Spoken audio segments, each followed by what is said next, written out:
Sebenarnya enggak. Kalau ngomongin apakah saya orang yang paling lucu di tongkrongan, enggak. Dan rata-rata kayaknya sebagian besar stand up comedian tuh justru bukan dari orang yang paling lucu di tongkrongan. Oh iya? Lama di perjalanan dong? Lama di perjalanan. Dari Batu Karas ke Bekasi saya 14 jam di jalan. Saya berangkat jam 10. Juga ya. Saya berangkat jam 10 pagi dari Batu Karas. Saya nyampe di rumah jam setengah 2 pagi. Emang senang di jalan ya ternyata. Pulangnya lewat Kokas, Basura, BKT. Itu kurang lebih 2 jam. 2 jam nyampe rumah ternyata masih ini lagi. Masih seger. Karena kan nyampe rumah cuci muka. Nyampe rumah cuci muka kena air lah seger. Padahal tadi nyari ngantuk. Iya.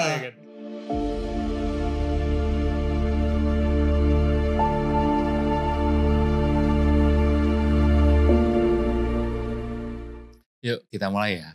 Siap. Selamat datang di Pulinas Laras. Dan kali ini teman ngobrol saya adalah Bari Liam. Ya. Tepuk tangan. Terima kasih Mas Haji sudah boleh kesini.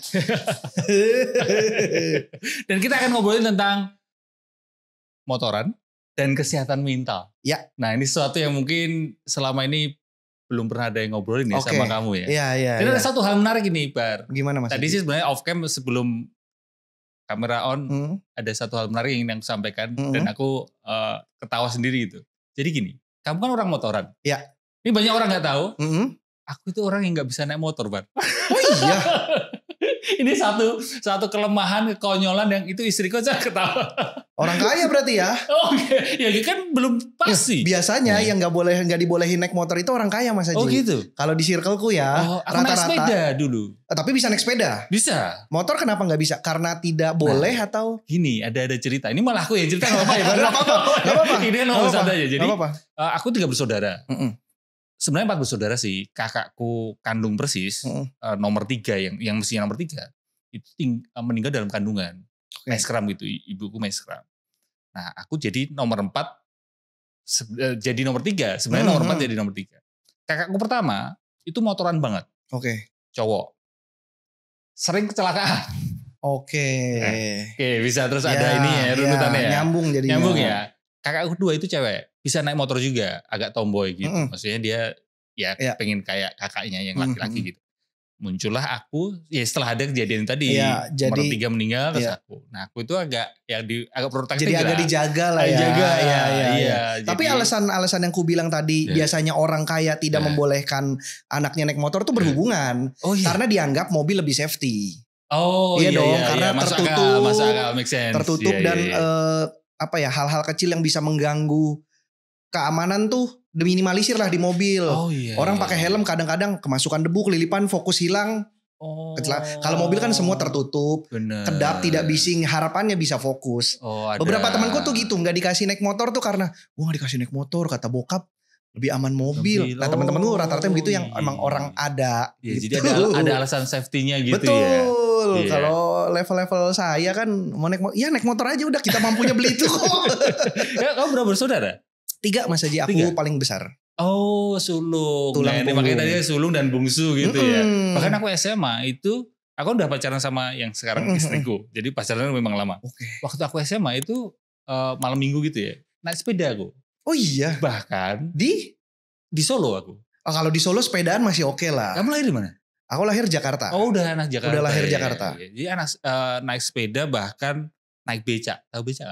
Tahu dong. Tahu. Di rumah masih ada dekat rumah. Oh iya. Masih ada. Jadi itulah di awal obrolan ini aku tadi anak motoran banget sedangkan aku. Oh iya Mas. Bahkan aku juga termasuk laki-laki yang tidak terlalu ngulik mesin. Iya. Karena rata-rata teman-teman laki-laki kan mesin. Ngerti lah. Kamu gitu juga ngerti. Kan? Ngerti secara mekanik dan sebagainya. Minimal lah, karena kan sering jalan jauh kan. Iya. Amit-amit kita terjadi sesuatu di jalan, paling nggak logika dasar trouble tuh kita harus paham masalahnya ini, solusinya ini gitu. Apa yang bisa kita lakukan ketika tidak ada yang gitu. SDM mendukungnya kan, berarti harus kita lakuin sendiri mau nggak mau. Bahkan sampai sekarang pun ketika aku ada mobil gitu ya, itu juga aku sebatas ngerti pakai aja ya. Paling basic ganti oli, ganti ban, radiator. Itu pun ke bengkel. Ya. Gak apa-apa. Dan ini aku jadi ingat juga. Ini mungkin buat teman-teman juga ya yang mungkin ngalamin atau relate sama aku itu karena mungkin aku lahir kan apa istilahnya sekarang itu fatherless gitu. Oke. Ya single mom gitu sehingga tidak ada sisi dari laki-laki yang ngasih tahu aku tentang mesin dan sebagainya. Yes. Oh iya. Tapi itu tentang aku kepengin ngomongin tentang kamu. Ya itu intermezzo aja, pembukaan aja pembukaan. Ya. Oke, kamu melihat dirimu sendiri seorang Barry William. Ya. Kamu ini sebenarnya kepengin dikenal sebagai apa? Karena gini, Bar. Kalau mungkin di segmen teman-teman yang nonton stand up komedi, ngikutin stand up, tentu sudah tahu kamu. Tapi di segmen akun Youtubeku, ini kan orang-orang yang mungkin lebih selama ini belajar tentang kesehatan mental dan belum mengenal dirimu. Ya, dan aku sangat respect buat teman-teman seperti kamu yang mencoba kolam baru, masuk ke kolam baru gitu. Seperti Panji kan juga sering seperti itu kan. Sehingga aku respect sekali. Sehingga di awal ini justru pertanyaan itu, kamu kepingin dikenal sebagai apa? Harus satu atau bisa lebih? Bisa lebih. Sebenarnya kalau sekarang saya sih pengen lebih dikenal sebagai stand up comedian dan orang yang sangat suka sepeda motor gitu. Oke. Kayaknya dua itu deh identitas yang masih cukup melekat. Walaupun saya juga ada podcast dan segala macam, saya tetap lebih ngerasa lebih nyaman gitu. Jadi stand up comedian dan motorcycle enthusiast lah mungkin ya umumnya gitu. Oke. Stand up comedian itu awalnya dari mana? Kamu bisa cerita mungkin ringkasnya. Apakah dulu waktu kamu sekolah kamu sudah merasa kamu lucu atau berkomedi? Sebenarnya enggak. Kalau ngomongin apakah saya orang yang paling lucu di tongkrongan, enggak. Dan rata-rata kayaknya sebagian besar stand up comedian tuh justru bukan dari orang yang paling lucu di tongkrongan. Oh iya? Setauku rata-rata ada, tapi sebagian besar tuh bukan. Sebagian besar tuh bukan orang yang lucu dari tongkrongan. Orang yang dari lucu di tongkrongan biasanya malah nggak jadi stand up comedian dan tidak mau. Atau pernah mencoba tapi mungkin ekspektasinya terlalu tinggi karena merasa gue lucu nih tongkrongan. Percobaan pertama gagal, kedua gagal, ketiga gagal. Kayaknya gue gak lucu-lucu amat deh gitu. Nah kalau kita kan berangkat dari nothing tulus kan. Dari bukan siapa-siapa, dari gak ngerti, belajar aja. Yang bikin kita bertahan adalah rasa penasaran dari awal. Nah kalau ditanya dari awalnya bagaimana. Saya kenal stand up itu 2011. Suci 1 di Kompas TV. Nonton. Dan tahu dari videonya Bang Radit tentu saja yang fenomenal itu. Dan banyak stand up comedian yang rata-rata tahu stand up comedy dari situ. Videonya Bang Radit di Comedy Cafe Kemang dulu 11 Juli atau 13 Juli saya lupa. 11 Juli. Sampai hafal tanggalnya. Iya karena itu fenomenal. Fenomenal sekali video itu. Makanya akhirnya jadi salah satu lahirnya ulang tahun stand up Indo kan tanggal 13 Juli 2011 itu. Tahunya video itu, tapi saya nontonnya bukan di 11 Julinya, tapi udah di akhir-akhir tahun. Tahu video itu dari sepupu. Lalu memutuskan untuk terjun ke open mic di awal tahun 2012. Yang saya kadang-kadang suka malu kalau ditanya, kok lu bisa ikut stand up, kenapa? Awalnya karena patah hati Mas Haji. Setelah ini sekarang saya sadar kayaknya saya banyak melakukan lompatan-lompatan besar karena patah hati. Karena patah hati. Ini salah satunya terjun ke stand up comedy dan motoran sampai Aceh. Motoran sampai Aceh? Itu juga karena patah hati. Karena patah hati? Iya. Jadi ini ya bahan bakarnya bensinnya adalah patah hati. Iya ternyata ya banyak melakukan lompatan-lompatan besar tuh ketika justru ada masalah yang cukup menurut saya itu sangat besar lah. Nah dari stand up comedy itu. Ya nanti kita obrolin itu ya tentang nanti kita patah hati ya. Bisa ke sana. Sekarang ini stand up lebih ya. ke 2012 berarti. 2012 awal, saya ingat 2012 awal gabung komunitas stand up Indo Bekasi. Saya tahu stand up Indo Bekasi dari Mas Panji. Mas Panji ngeposting di Twitter, nge-retweet, masih zaman retweet, di retweet. Wah ada komunitas baru nih, @standupindo_BKS. Saya follow di 2011 akhir, saya baru berani datang di 2012 awal. Kenapa memilih akhirnya ikutan stand up? Karena pada saat itu saya merasa kayaknya saya bisa deh. Ada ini, ada dorongan. Pertama itu, kayaknya saya bisa deh soalnya. Ya dulu kan mikir kayaknya gampang nih soalnya mungkin bukan yang paling lucu di tongkrongan tapi bisa membaur lah di tongkrongan tuh cukup bisa mencairkan suasana lah. Extrovert ya kamu ya? Nggak tahu juga ya. Talkative maksudnya lebih bisa berkomunikasi. Iya lumayan lah tapi di tongkrongan karena kita kenal tapi di publik ternyata tidak. Oh percobaan awal waktu masuk ternyata komunitas itu? Ternyata nggak bisa. Nah kenapa akhirnya memilih stand up? Karena pacar saya dulu rumahnya deketan. Masih satu komplek lah di dekat-dekat Harapan Indah juga. Dapat anak komplek. Dari zaman sekolah, dari SMA kelas 2. Pacaran kalau nggak salah sekitar 2 tahun 3 bulan. Dan saya tuh kalau pacaran kan nggak pernah sebentar. Selalu yang lama-lama gitu. Dan itu berarti pacaran saya kedua. Oh sebelumnya udah. Ya gitu-gitu aja, belum pernah. Tapi saya tuh selalu gitu tuh, selalu lama, selalu dalam ngerasanya. Jadi kayaknya terlalu dibawa ke hati sekali. Begitu pisah ngerasa gue gak bisa nih di sini doang. Bentar-bentar ini tadi kamu ini agak was-was. Jangan-jangan yang keluar mantan gue jadi. Iya didatengin nih makanya nih. Siapa nih? Kira mau ditanya. Terakhir kapan ketemu mantannya? Kita datangkan. Ya. Ya, berarti ngerasa nggak bisa di situ doang Mas Haji. Karena saya tuh kalau pacaran udah hidup tuh kayak dunia di dia doang. Tidak ya main keluar tapi fokus ke dia. 70% 80% kehidupan pasti di dia gitu. Pengen gimana caranya nyenengin dia, dan tidak ditinggal sama gitu. Dia, betul. Gitu. Ngerasa abis itu pisah lalu ngerasa butuh dunia baru deh gue. Biar apa? Biar pergi keluar. Bisa move on. Pulang capek, tinggal tidur. Oh, biar lupa gitu. Iya, mengalih ke distraksi sebenarnya kan. Distraksi. Pada saat itu mikirnya kayak gitu. Masuklah komunitas. Masuk komunitas, ternyata rasa penasarannya besar, kecemplung lebih dalam sampai sekarang. Gitu. Dan jadi ternyata saya sama Barini sama-sama unpek.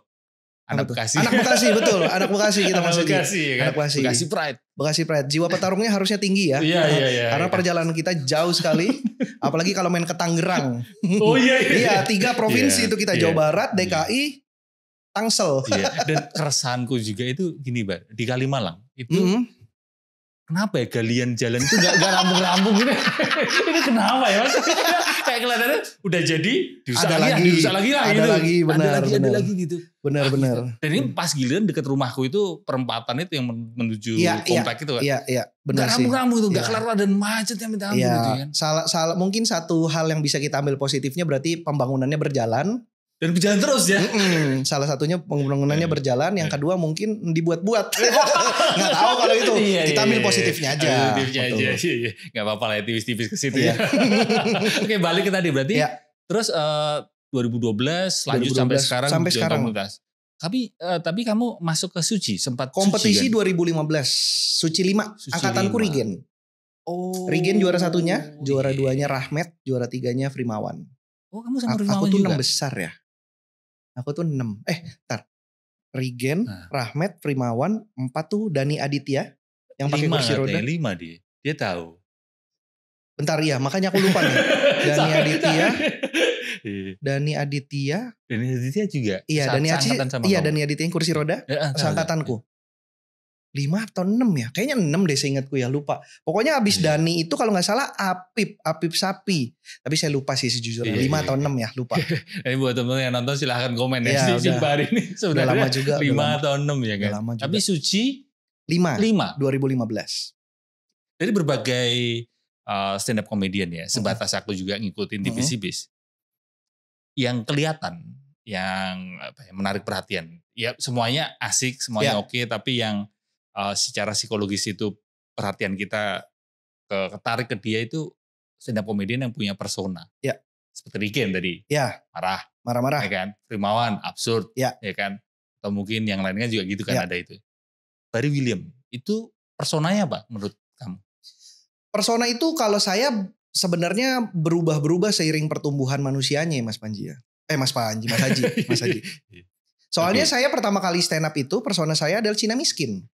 Iya di awal-awal aku di awal-awal stand up adalah mengangkat isu Cina yang tidak seperti Cina pada umumnya. Kuliah tidak di tempat Cina. Iya. Bergaul tidak dengan Cina semestinya. Iya. Tidak punya usaha seperti Cina pada umumnya. Iya. Lalu makin kesini lagi seneng motor ngomongin soal Cina main motor. Dan main motornya juga main motor yang sangat tidak Cina sekali gitu. Karena teman-temanku yang Cina biasanya kalau main motornya itu motor-motor sport, superbike, sport bike gitu-gitu. Yang lebih gitulah. Nah kalau saya tuh mungkin ada tapi gak banyak lah. Maksudnya minoritas juga lah. Mainnya tuh yang custom, yang lebih urakan lah. Kasarnya lebih urakan, jalurnya lebih urakan. Terus sekarang lebih main ke overland. riding jauh-jauh. Itu aku perlu diajarin kelihatan istilah-istilah itu. Ya. Itu ini kan. Yang trip berhari-hari. Sampai melintasi pulau gitu ya. Iya melintasi pulau gitu-gitu. Dan pernah sama Wira juga kan? Sama Wira berdua. Di Sumatera ya? Iya itulah dia yang baik hati nemenin saya. Dia yang menawarkan diri bukan saya yang minta. Oh maksudnya nawarin untuk nemenin. Karena tahu kondisi saya pada saat itu kan. Patah hati. Iya. Nah rumahnya Wira itu kami menyebutnya Dinsos. Kenapa Dinsos? Dinas sosial. Karena tempat penampungan. Betul. Iya di Purwokerto kan. Iya. Makanya saya sering banget ke Purwokerto juga gara-gara dia. Iya. Nah, dan temen deket kuliah, temen baikku itu temennya Wira. Oh iya. Dia fotograferku kan. Dia juga ngomong, Mas nanti kalau ngobrol sama Bari itu sering ke Purwokerto. Sering banget Mas. Iya. Sering. Aku baru dari Purwokerto 2 minggu lalu. Kenapa? Ada apa dengan Purwokerto Bar? Waduh. Panjang nih. Awal mulanya gimana kamu jatuh cinta dengan Purwokerto? Awal mulanya tuh bareng Awe. Awe ada acara di Cilacap sebenarnya. Cuman pada saat itu kan naik kereta harus turun di Purwokerto. Acara podcast seminggu? Belum, jauh. Masih stand up. Awe masih menjabat sebagai presiden stand up Indo pada saat itu. 2000, kayaknya 15 deh. 15 ya. Kayaknya seingat saya 2015. Awe stand up di Cilacap, acara Sun Cilacap, stand up night. Turun dari Purwokerto, lalu dari Purwokerto kita naik mobil lanjut ke Cilacap. Nah, sebelum kita ke Cilacap tuh kita diajak makan dulu sama main lah. Pertama kali langsung diajak ke Curug, sebuah nama curugnya Curug Bayan di Baturaden. Curug Bayan. Abis itu ke Cilacap 1 hari, ke show selesai, besoknya balik lagi ke Purwokerto untuk nginep di Purwokerto. Jadi sebenarnya yang mengenalkan Purwokerto tuh Awe secara nggak langsung ya. Dia yang ngajak soalnya. Aku pikir si Wiranya bukan malah. Tahu Purwokerto dari Wira dan si Ubay. Ya. Tahu tapi belum pernah kesana. Kesana gara-gara diajak Awe. Ke Curug itu ya. Ke Curug itu. Lalu pas sebelum pulang, sebelum diantar ke stasiun, aku bilang sama temanku, "Bay, Purwokerto enak banget ya. Kayaknya gue akan sering kesini deh." Awal mula itu langsung jatuh gara-gara cinta ya. Betul. Nah menariknya adalah kadang-kadang orang tuh suka ngerasa kenapa Purwokerto aneh, kenapa gak Jogja? Karena pada saat itu aku belum pernah ke Jogja, aneh juga tuh. Udah besar, dewasa gak pernah ke Jogja. Ketemunya langsung Purwokerto. Langsung jatuh cinta. Iya, secara tidak tahu, tidak ada alasan. Gak ada alasan. Sebenarnya lebih ke Baturadennya sih ya. Kenapa Baturaden? Di atasnya. Di atas ya. Kalau kotanya ya oke lah. Kotanya pada saat itu memang masih sepi juga. Tapi dan banyak curug ya di sana ya? Banyak banget. Yang tercatat katanya ratusan kalau gak salah. Ada yang belum ke-explore juga, ada yang susah di-explore. Terus abis itu kamu mengunjungi curug-curug ya? Curug sih enggak, tapi akhirnya jadi sering bolak-balik. Mulai dari naik kereta, dari 2015 akhirnya kesana lagi 2016, naik kereta, ada acara. Mulai dari yang karena ada acara sampai akhirnya datang sendiri di 2018. Pertama kali naik motor ke sana. Oh motoran juga dari Jakarta ke Purwokerto? Iya, dari Bekasi tepatnya. Kita lebih dekat 1 jam kalau ke Jawa tuh kita lebih dekat 1 jam Mas Haji. Kita motong karena orang kan pasti kalau ke Jawa lewat Bekasi kan. Iya. Bekasi Purwokerto berapa lama? Naik motor ya? Sekarang aku udah di tahap 8 sampai 9 jam. Bentar, ini berarti kecepatan berapa bar? Ini kan kamu ngomong sama orang yang rata-rata kita bisa ambil rata-rata 80 lah, 80. Itu nyantai berarti ya? 80 ya normal sih ya, jalan kosong ya. Kalau kayak di jalan tol kan batas kecepatan juga ada yang 80, 100 kan kalau jalan kosong karena pantura kosong kan. Ya berarti 8 jam ya? Iya 8 sampai 9 jam tergantung ngonten atau enggak. Oh ada ngontennya juga. Karena kalau ngonten kan saya harus naruh tripod, naruh kamera, saya lewat. Saya balik lagi ambil kameranya. Iya dong. Oh iya? Iya dong. Aku mau nanya ini ya, ini jujur penasaran. Seniat itu ya Bar? Maksudnya naruh dulu remote-nya. Karena gak ada yang bantuin Mas Haji. Iya. Tidak ada yang bantuin dan tidak ada orang yang setolol saya untuk motoran ke Purwokerto sesering itu. Sering banget emang? Kalau dibilang sering banget kayaknya tahun lalu adalah tahun tersering saya. Berapa? Jadi kemarin ada yang nanya, Bang kehitung gak tahun ini ke Purwokerto berapa kali? Saya cek tuh history. Instagram story saya dari Januari sampai Desember 2024 ya berarti? 2024. Ada 12 kali ke Purwokerto. Berarti kalau kita ambil rata-rata sebulan sekali. Ngapain gitu ya? Karena memang udah jatuh cinta itu tadi ya? Iya. Jadi kalau ada libur sebentar atau ada... Sebenarnya kan tujuannya sebenarnya motorannya Mas Haji. Iya. Saya tuh butuh motorannya. Saya ngerasa butuh motorannya. Untuk bagian dari... Ya gak tahu ya disebutnya apa. Tapi kalau saya menyebutnya cara untuk menenangkan pikiran di atas motor. Nah, Purwokerto adalah tujuan paling aman saya. Tujuan paling aman. Kamu merasa iya, nyaman di situ gitu juga aman ya, aja udah. Kita tahu mau ketemu siapa. Pertemanannya udah jelas. Dinsos tadi ketemunya ya, si Dinsos Wira. Dinas Sosial kan karena yang patah hati kan banyak dan kesana semua. Karena si Wira juga kan tipe orang yang seperti itu kan. Maksudnya kan dia membranding dirinya dengan puitis tapi merawat luka, patah hati gitu-gitulah. Mau rilis buku katanya juga sudah. kan. Oh sudah. Sudah rilis buku ketiganya. Belum lama ini kan berarti ya, baru ya. Betul. Berarti bisa dikatakan gini ya Bar. Sorry ini aku konfirmasi ke kamu tadi karena kamu udah nyebutin sebelum nanti ngomongin tentang patah hati dan naruh tripod tadi adalah stress rilismu itu adalah dengan riding itu, dengan motoran itu. Saya nggak tahu ini disebutnya stress release atau enggak ya Mas Haji. Tapi yang saya rasa, saya rasa, aku pengen tahu ini. Kita kan kadang-kadang, aku sih ngerasanya tipe orang yang pemikir, apapun dipikirkan, apapun dipikirkan. Jadi badan bisa di sini, tapi pikiran tuh bisa ada 10 cabang. Katakanlah seperti itu. Ketika naik motor, cabangnya tuh bisa cuma 2. Jadi sebenarnya bukannya istirahat, tapi lebih fokus ke 2 hal doang. Ridingnya, sama mungkin 1 hal lain yang dipikirkan di jalan. Jadi sebenarnya istirahatnya tuh bukan beneran berhenti 0. Tapi dari 10 jadi 2. Itu kan sangat ternyata, enak banget istirahat ya. Makanya secapek apapun saya habis kerja, motoran tuh gak pernah capek buat saya.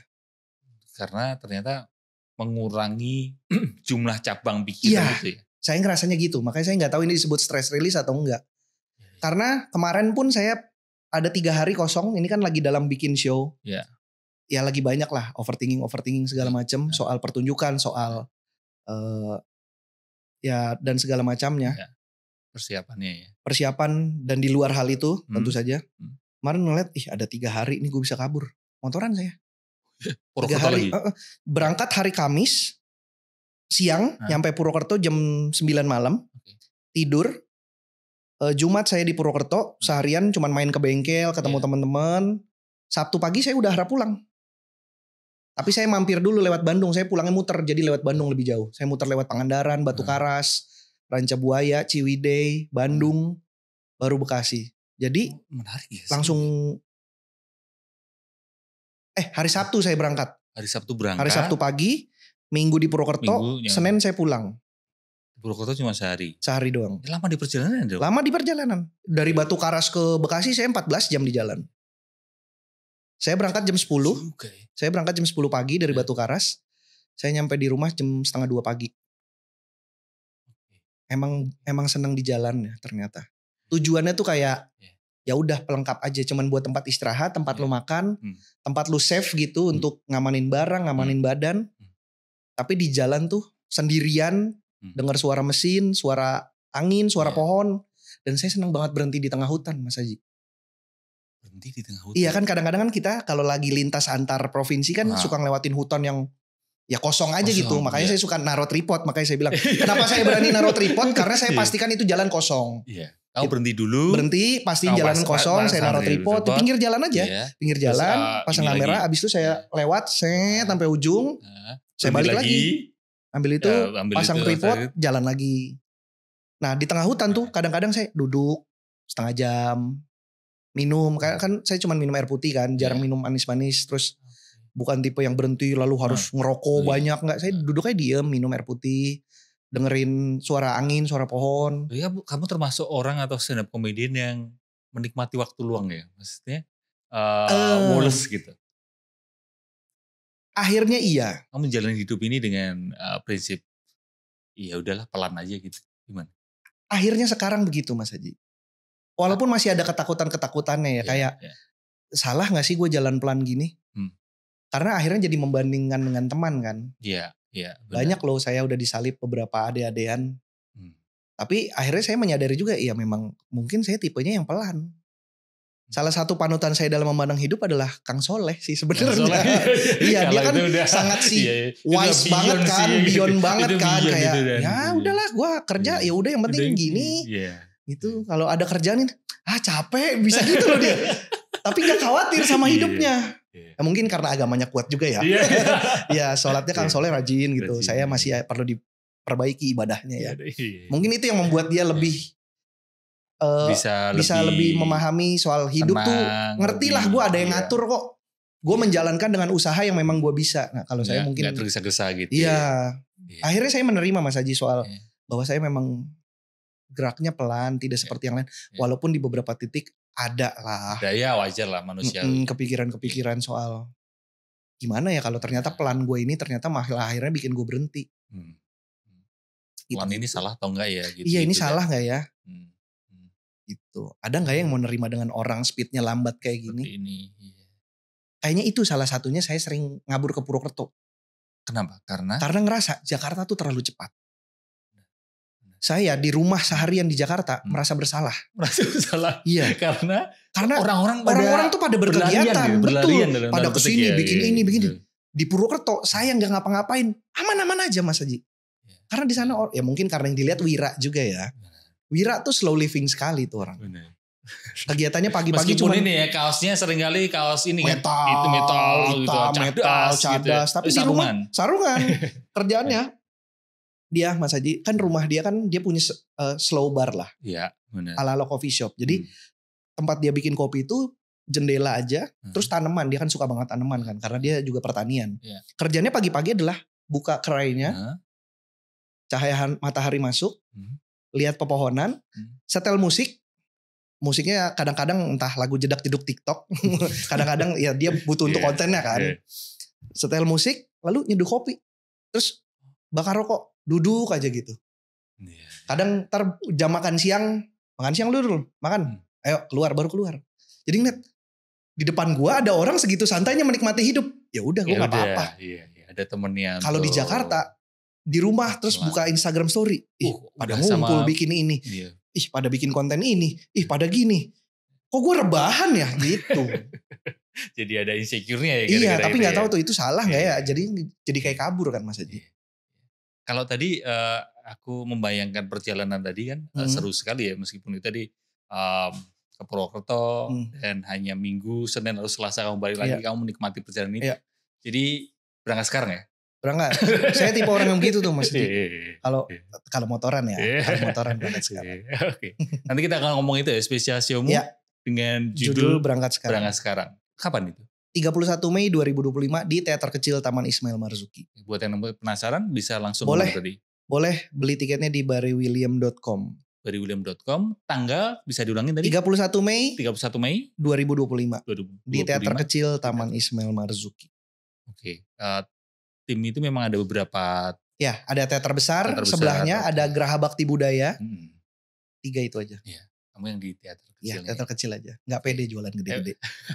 Buat yang penasaran ya, gimana seorang stand up komedian berkeluh kesah atau kalau bahasa Jawanya ini ya mengeluarkan unek-unek lah ya, Dan ada kaitannya dengan ini lebih spesifik kalau Bari tentang motoran juga nanti akan. Sebenarnya kalau berangkat sekarang malah sebenarnya orang mikirnya tentang motor, padahal enggak. Kayaknya sedikit sekali pembahasan soal motor. Ada.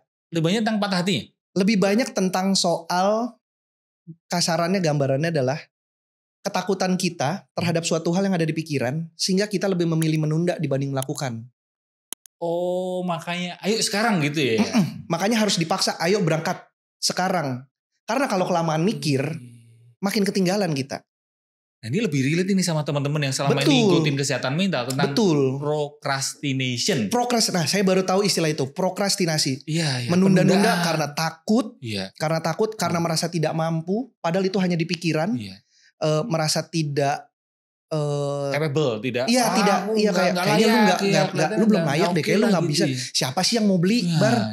Lu selevel apa sih sampai bikin show? Nah, pikiran-pikiran kayak gitu tuh yang dulu. Oh, temanya tentang itu. Iya. Yang dulu kamu alami. Gitu. Soal itu sebenarnya. Makanya lebih banyak soal itu. Makanya namanya berangkat sekarang. Berangkat sekarang itu kan kayaknya saya juga tidak melihat ada sesuatu yang negatif dari kata berangkat sekarang ya. Iya. Karena kan ayolah gitu. Nyampe lebih cepat nggak apa-apa dong nunggu. Iya. Berarti nunggu kita punya waktu untuk mengamati lebih banyak. Nah. Kita untuk melihat sekeliling, bahkan untuk ngobrol lebih dulu dengan orang yang udah ada di situ. Sebelum kita ketemu dengan orang yang harusnya kita tuju. Iya. Nah, ngerasanya tuh kita tuh kadang-kadang dan ini mungkin relate ya banyak dengan teman-teman yang di sini ya Mas Haji. Nonton ini ya YouTube ini ya. Dan mungkin dengan yang sering ngobrol sama Mas Haji soal ketakutan-ketakutan terhadap satu hal yang akhirnya kita ngerasa lebih baik kayaknya nggak usah aja dah daripada nanti hasilnya sesuai dengan apa yang dibayangkan dia. Padahal kan 50-50, bahkan kadang nggak 50-50 kan, ada kemungkinan-kemungkinan lain. Nah saya tuh mau ngebahas soal itu. Oh justru tentang itu, aku pikir tentang motoran ya. Ada unsur motornya, ada bagian-bagian dari ceritanya soal ya kenapa bermotoran, akhirnya motoran membuat pola pikir berubah, gitu-gitu. Nah ini tentang procrastination itu adalah salah satu pertanyaan yang cukup banyak orang yang nanya ke aku. Jadi ini malah relate banget kalau ngomongin tentang procrastination. Nah gitu tapi sebenarnya kalau aku pengen tanya sedikit sih Mas Haji, apa batasannya prokrastinasi dengan malas? Karena mirip kan, sebenarnya mirip kan dia kan. Jangan-jangan dia menyalahkan kondisinya cuman karena malas. Jadi mentamengkan kayak gue sebenarnya malas tapi gue mah emang orangnya begini kan ada yang kayak gitu tuh. Apa tuh Mas Haji? Justru malah kalau aku ngeliat gini Bar, sekarang ini permasalahan kan banyak orang yang terlalu rajin ya. Itu jadi masalah sendiri sekarang ini. Jadi terlalu rajin itu masalah ternyata. Jadi masalah. Kalau dulu kita melihat hanya satu puzzle kan, satu segmen atau satu sudut pandang bahwa yang bermasalah itu hanyalah yang bermalas-malasan. Ya kan? Bermalas-malasan, sering menunda, apa-apa ditunda, udahlah nanti aja.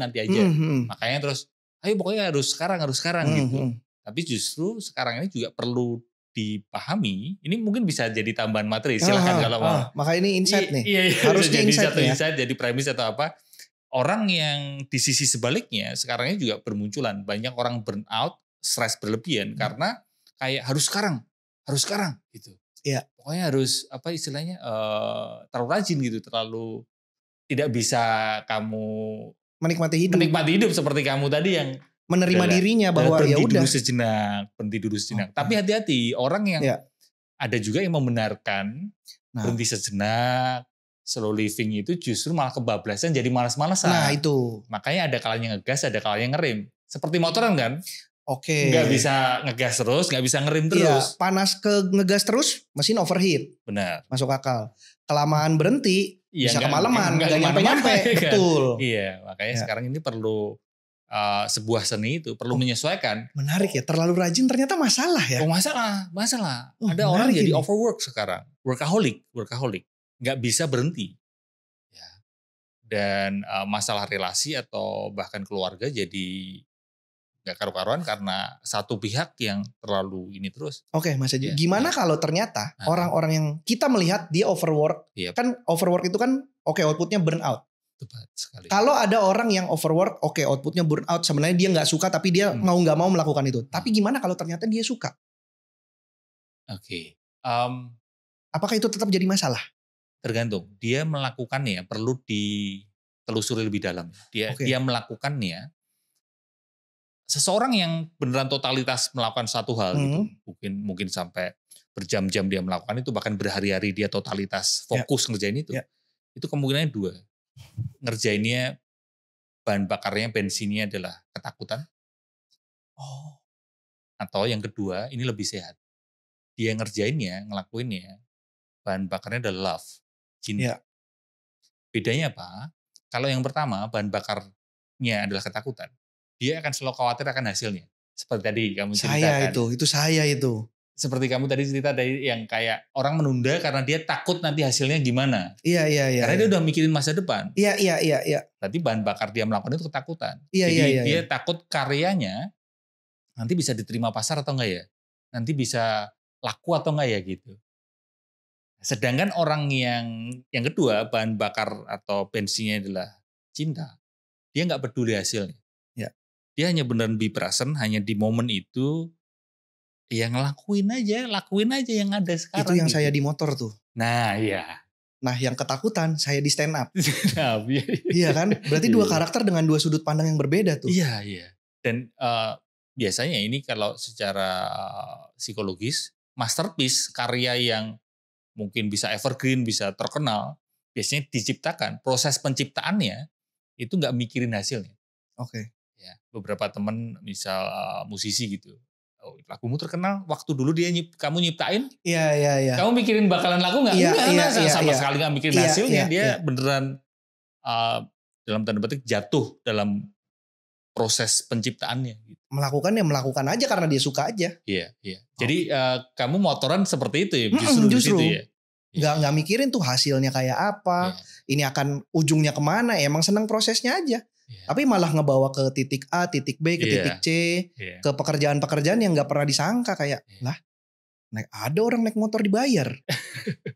Kan, gitu. Tapi memang dunia kerja ya. Kalau tadi kamu dunia kerjamu kamu cenderung khawatir, itu manusiawi ya. Iya. Mungkin karena terlalu menganggap stand up comedy itu jadi profesi gak sih? Iya. Karena motoran sebagai hobi kan. Iya. Sehingga kamu kayak nothing tulus aja gitu. Kembali ke motoran, Bar. Ya. Berarti motoran ini adalah sebagai personamu. Kamu udah meskipun nanti di berangkat sekarang ini kamu nggak terlalu banyak ngomongin itu. Tapi orang-orang sih sejauh ini taunya ya Bari itu adalah motoran. Malah lebih gede kan? Di motornya dibanding stand up comedian-nya sekarang. Gitu. Makanya akhirnya bikin show lagi untuk apa? Salah satunya untuk ngasih tahu ke orang-orang gue masih stand up kok. Iya. Perlu ada. Iya karena Mas Panji pernah bilang takutnya orang lupa Bar kalau lu stand up comedian.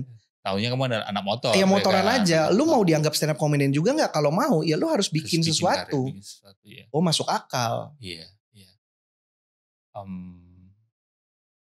Kalau pas motoran, ini pertanyaan dari orang yang nggak pernah naik motor, maksudnya ya pernah sih, tapi maksudnya nggak motoran banget.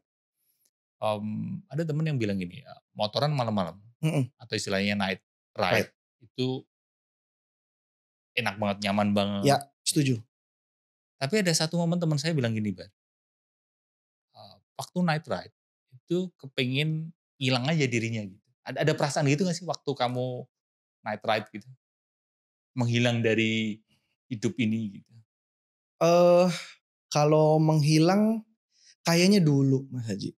Waktu masih lebih muda, masih lebih belum stabil emosinya. Dulu tuh saya sering masih 20 sekian lah. 25 ke bawah kayaknya ya. Seusia aku.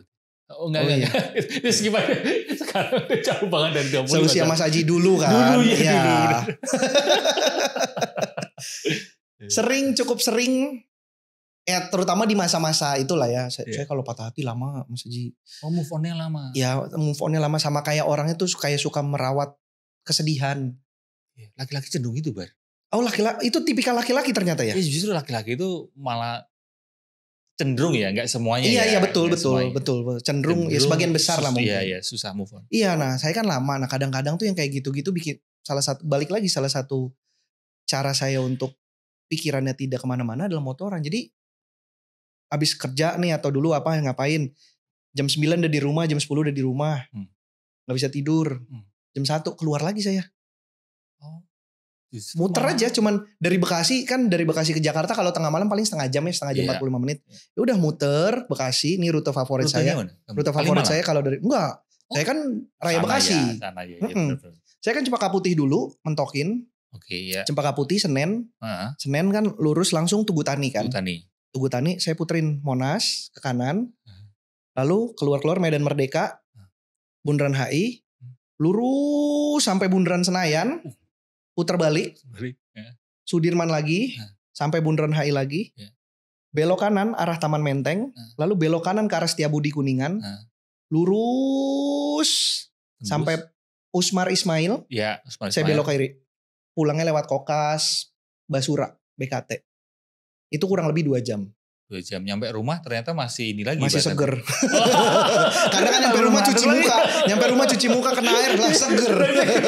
Padahal tadi nyari ngantuk. Iya gitu.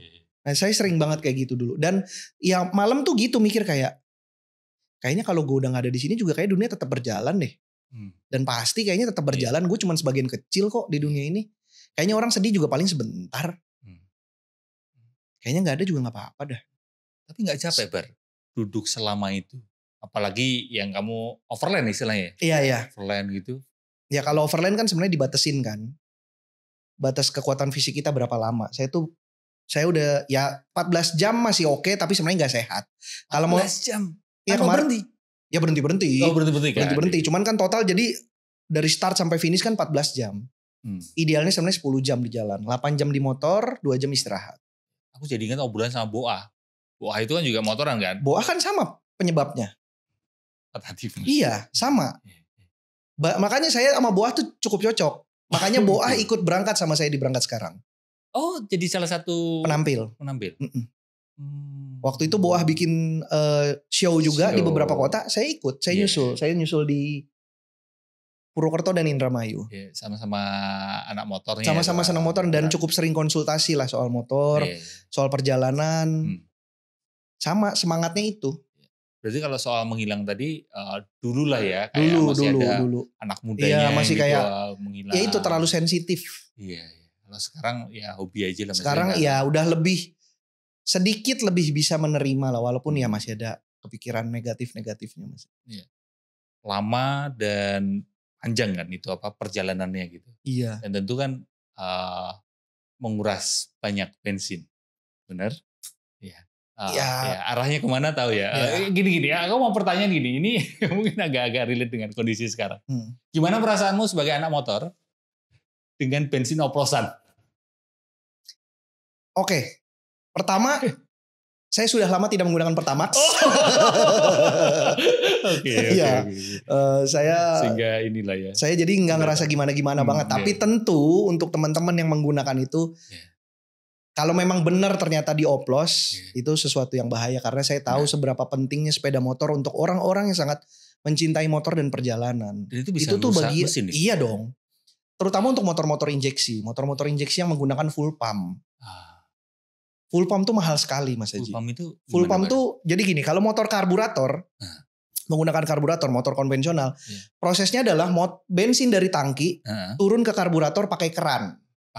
Jadi ketika kita buka gas, karburatornya kebuka, bensin turun, mengalir dengan angin, terjadi pembakaran. Kalau injeksi, sistemnya pakai elektronik, full pump. Oh, nggak pakai keran. Tidak pakai keran. Otomatis. Jadi ketika kita kontak, full pump akan bermain. Semuanya bergantung dengan kelistrikan. Kayak pompa ini aja Mas Haji, kayak pompa air, kayak pompa sanyo, gitu. Kalau karburator tuh mungkin lebih ke kayak lu mengalirkan air dari satu titik tinggi ke titik bawah pakai selang. Turun. Ya, jadi lu bisa atur tuh. Nah, ini kalau pompanya rusak, gimana lu ngambil air di bawah? Di bawah. Mesti nimba. Tapi itu air, kalau motor kan nggak mungkin.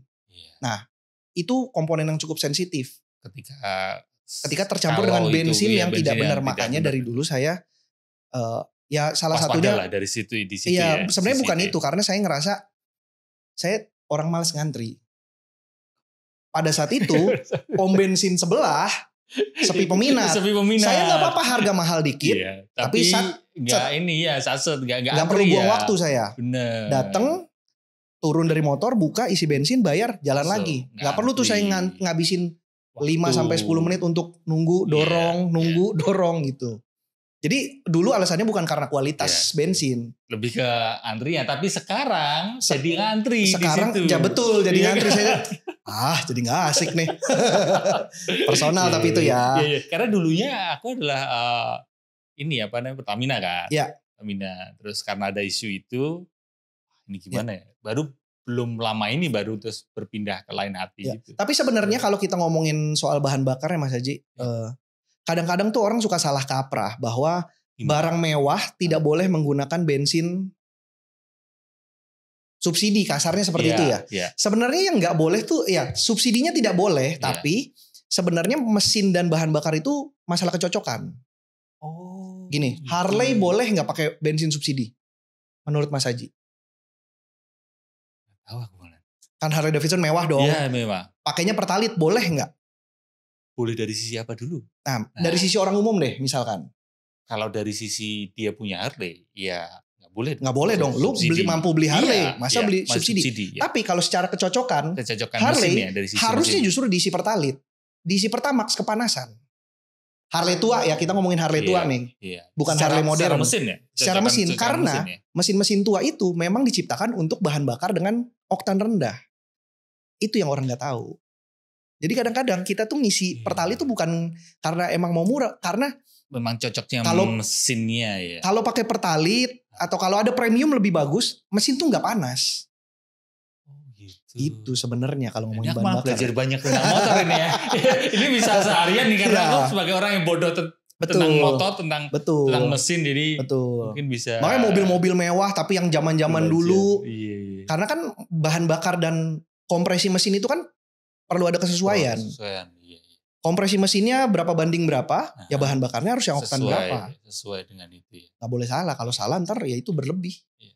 Ini selanjutnya ada titipan pertanyaan dari teman-teman di sosial media gue. Iya, Mas Haji.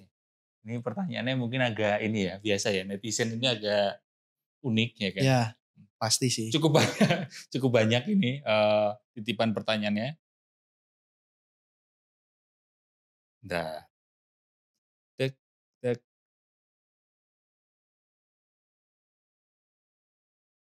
Nyari apa sebenarnya kalau lagi motoran? Itu pertanyaan yang sering banget didapetin, bener Mas Haji. Atau justru menghilang atau menghindar dari sesuatu. Ini satu pertanyaan tapi ada dua pertanyaan. Iya. Silahkan dijawab. Iya. Nyari apa kalau sih? Dibilang nyari apa kalau saya pribadi sejauh ini, jawabannya mungkin udah terjawab dah dari obrolan kita tadi. Nyari tenang. Kalau saya nyari tenang, karena buat saya sejauh ini salah satu cara untuk mendapatkan ketenangan itu ya berkendara. Karena tadi lebih dari ke 10 cabang, jadi mungkin cuma 2 atau jadi cuma 3. Jadi lu istirahat tuh 7 cabang pikiran yang ini gue pikirin ntar aja deh. Gue mau ini dulu. Karena kalau nggak fokus di situ juga bahaya kan. Betul. Akhirnya kan 1 udah pasti fokus di nyetir. 2 fokus di tujuan. 3-nya apa?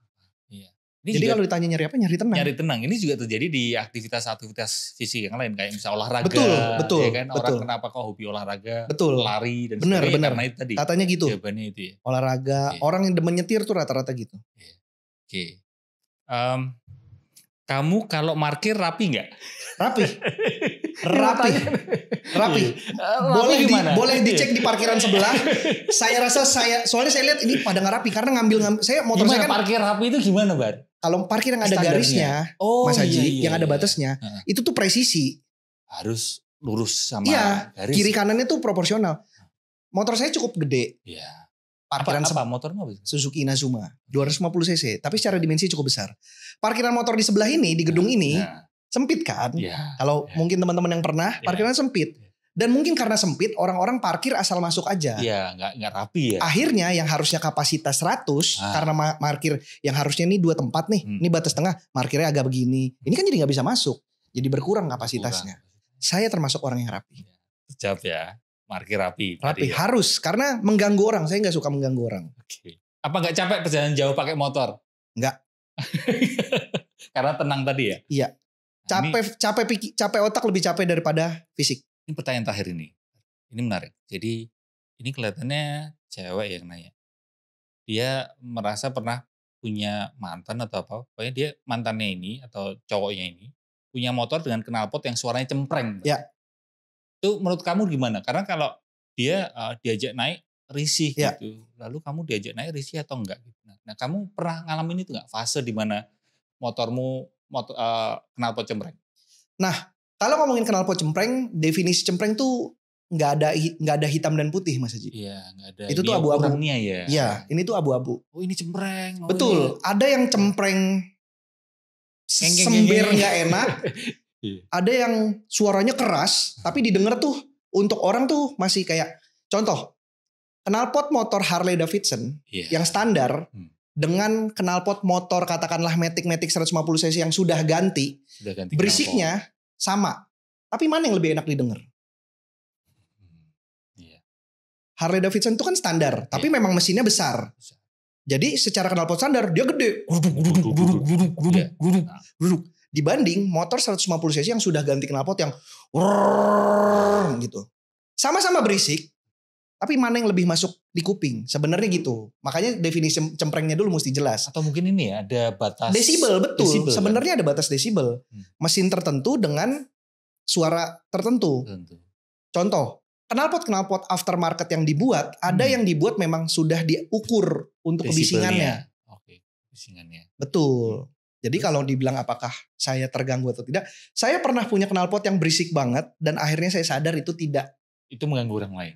mengganggu orang lain dan buat saya nggak enak. Sebenarnya kan personal aja, motor kan personal kan. Kalau udah sampai di mengganggu diri sendiri, berarti kan kita mengendarainya juga nggak nyaman. Makanya knalpot saya bikin tidak standar, tidak sesuai standar pabrik, tidak sehalus pabrik. Saya bikin sedikit ngebas supaya masih enak didengar, tapi sebisa mungkin tidak mengganggu orang. Iya, polusi suara ya. Polusi suara sebenarnya. Karena ada beberapa knalpot yang sebenarnya nggak perlu diganti, cuman kayak dibesarin sedikit lubangnya, dia jadi suaranya cuman jadi kayak suara mobil ada. Bisa aja. Suara lagu nggak bisa ya jadi lagu? Ada sih dulu tuh di knalpotnya dipasangin speaker. Gimana itu Bang? Ada. Jadi dulu masa ada? Ada. Jadi ini maksudnya dihubungin sama lagu apa, bisa next lagu apa gitu? Nah nih, jadi sistemnya dulu tuh ada motor-motor yang ya suaranya 1 silinder tapi pengen ala-ala suara 4 silinder. Jadi kayak suara motor sport. Itu sistemnya pakai speaker. Jadi ketika digas suaranya kayak suara motor sport. Tapi suaranya dari speaker. Secara logika itu bisa diganti lagu. Karena speaker. Gitu. Tapi berarti dihubungkan sama ini apa streaming lagu gitu bisa ya? Bisa aja secara logika dasar. Terus suara knalpotnya hilang? Hilang. Jadi knalpot standar lagi aja. Karena kan sebenarnya suara knalpot standar tidak hilang, cuman ketutupan suara speaker. Jadi suara motor sport. Dulu tuh ada kayak gitu-gitu. Sekarang juga ada kok. Sekarang tuh mobil listrik malah atau motor listrik pakai gituan. Kalau mobil listrik belum lama ini aku pakai mobilnya saudaraku kan, dia pakai mobil listrik. Aku nyobain Bar. Itu kayak nggak ada suara sama sekali. Akhirnya ada beberapa orang yang memasang aksesoris seperti itu untuk sensasi berkendara aja. Jadi seolah-olah ada suara mesin di motor dan di mobil, setahu saya ya. Oh, jadi motor listrik dikasih suara knalpot. Iya, jadi seolah-olah. Tapi kayaknya kalau yang denger kayaknya dia doang deh. Maksudnya nggak segede itu. Nggak segede itu maksudnya suaranya. Jadi pakai earphone nggak? Karena kalau kita di motor sama kita di bawa motor, ternyata emang lebih berisik pada saat kita bawa suaranya. Yang bawa yang dengerin ya. Lebih berisik. Jadi kalau kita denger ini berisik banget, di orang mungkin tidak seberisik itu. Tapi kalau di orang udah berisik banget, di kita lebih berisik lagi. Ternyata memang beneran ya Bari ini orangnya motor banget ya. Cukup bisa jelasin detail sekali ke saya sebagai orang yang tidak paham motor, dan sekali lagi thank you ya Bar ya udah mampir ke sini. Sama-sama loh Mas Haji. Terima kasih loh saya.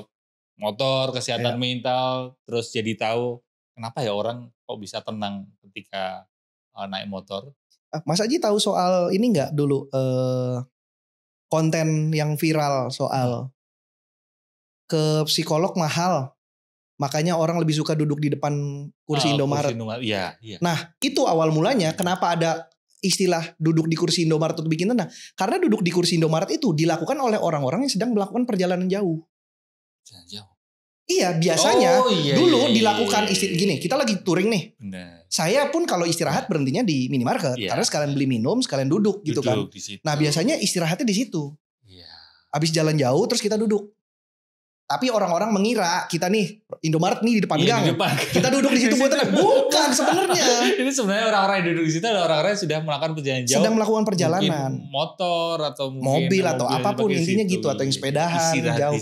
Betul, makanya kontennya itu. Tapi orang-orang kan ngira semua Indomaret. Padahal enggak kan. Dan kalau dibilang psikolog mahal makanya orang-orang duduk di kursi Indomaret. Ya itu dua hal yang berbeda tuh. Duduk di kursi Indomaret menyelesaikan masalahnya tidak. Kalau psikolog kan membantu menyelesaikan. Kalau ini mungkin hanya untuk relax saja, betul. Saya pun menyadari itu. Istirahat dulu, tapi tetap beranikan diri ke profesional. Betul, kan? Harusnya karena kalau lu nggak bisa nyelesain sendiri, harus minta bantuan kan. Setuju. Nah ini dapat konteks baru lagi ternyata lebih mendalam orang yang duduk di kursi minimart itu karena itu tadi. Oke, thank you Bar. Sama-sama Mas Haji, terima kasih banyak loh. Sekali lagi, siomu mungkin bisa disampaikan ke teman-teman. Ke mana di sini ya? Sini. Oke. Drone ya. Untuk teman-teman yang mungkin punya keresahan yang sama seperti saya, yang soal terlalu banyak menunda hingga akhirnya menyesal, tidak melakukan sesuatu dulu hanya karena ketakutan di pikiran, ataupun yang sedang dalam fase itu. Semoga bisa belajar banyak dari pengalaman orang lain tanpa harus melakukannya sendiri, tanpa harus dapat pengalamannya dari kegiatannya sendiri. Dan semoga apa yang saya bisa tunjukkan nanti di show saya itu bisa membantu teman-teman supaya sadar bahwa, atau ngerti lah kenapa sih ada orang-orang takut mengambil keputusan. Kenapa ada orang-orang yang menunda sesuatu hanya karena dia ngerasa gak mampu. Padahal orang-orang sekitar merasa lu bisa kali. Kenapa lu malah merasa gak mampu. Nah kayak gitu-gitu. Ketawain aja bareng saya di situ. Di Berangkat Sekarang. Spesial show saya yang kedua tanggal 31 Mei 2025 di Teater Kecil Taman Ismail Marzuki. Tiketnya bisa dibeli di barrywilliam.com. barrywilliam.com. Itu ada ininya ya apa? Ada kelas-kelasnya. Kelas-kelasnya juga cukup unik lah tadi. CC motor. Konsep juga ya. Sebenarnya CC motor ya. Disamain nama harga aja. 150, 200 dan 250. Iya, dan mungkin tambahan dari saya sebagai orang yang selama ini juga seneng nonton stand up komedi, seperti yang disampaikan Bari tadi ketika kamu nonton Bari terkait membahas tentang procrastination. Satu hal penting ya, sehingga kita ini tidak merasa sendirian. Benar-benar. Ternyata yang aku alamin selama ini sering menunda, ternyata tidak juga. Ternyata Bari dan orang-orang ini semua juga ngalamin banyak orang gitu ya. Iya, karena kondisi yang mungkin dirasa begitu gelap adalah ketika kita mengalami sesuatu, termasuk mungkin stres atau menunda, ditambah merasa sendirian. Sehingga jangan pernah merasa sendirian. Begitu sih. Terima kasih Mas. Iya. Thank you Bari. Dan di akhir segmen Pulinan Selaras ada pembacaan surat. Surat dari Anonim. Anonim ini adalah teman-teman ngobrol Pulinan Selaras di episode sebelumnya. Dan mungkin silahkan suratnya. Ini suratnya beneran? Beneran. Maksudnya mereka tulis tangan atau? Tulis tangan. Ini dari teman ngobrol Pulinan Selaras di episode sebelumnya. Silahkan kamu buka, kamu baca. Anonim. Oh ini. Balik-balik makanya. Situ, Bang. Tengok sekitar, belajar peduli. Di bumi ini kita berbagi ruang. Bagus. Cukup selaras ya. Dengan mungkin motoran yang ini juga peduli. Terima kasih Mas Haji ya. Terima kasih juga buat teman-teman yang udah nonton di Pulinan Selaras. Semoga obrolan saya dengan Bari bisa membantu menyatakan mental dan memulihkan batin. Semoga kita semua bisa menerima kenyataan seadanya. Selamat hidup sadar.